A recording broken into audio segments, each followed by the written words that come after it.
Damn!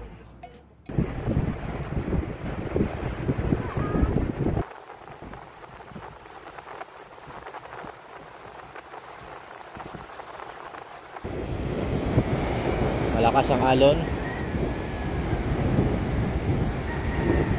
Pero kahit na malakas ang alon, napakalinaw ng tubig.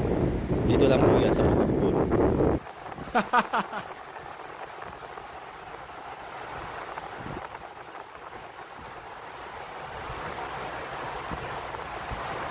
At ito na nga guys, after namin magpagudpod, dahil masama ang panahon sa Pagudpod, bumaba kami agad ng Banggay.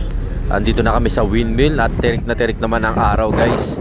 Kaya makikita nyo, ang ganda ng panahon dito. Hindi kagaya sa Pagudpod, malakas ang amihan at ang alon. Hindi kami mag-i-enjoy, mag-swimming. Kaya dito na kami mag-picture taking na lang at magtatambay, bibili ng mga souvenir. Alright, look at that. Napakatirik ng araw at napakaganda ng panahon dito sa Banggay Windmill.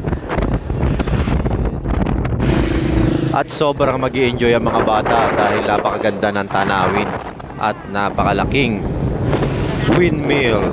At yan po, pagmasdan nyo mga tao, nag-enjoy sila lahat. At syempre naman, kasama ako nag-enjoy. At tignan mo naman, oh, binibidyo ko pa ang aking sarili at nagmo-model-modelan pa ako dyan. Oh, look at that, oh. Ang peg ko, oh. Diba? Oh, may pag-ganong-ganong pa.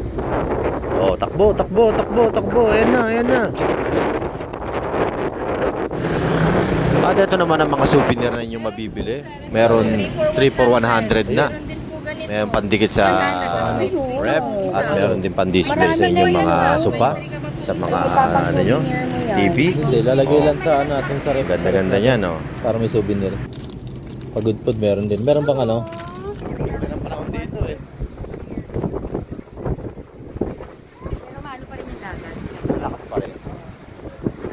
Kumbaga yung ating galing din sa Pagudpod, dinadala dito, magpaano siya. Dito na tayo.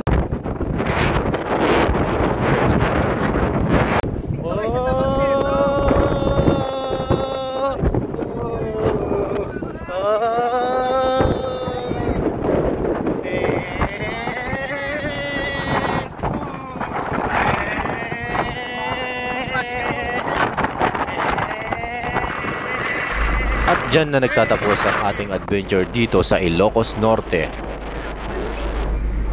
Pagudpod and Banggay.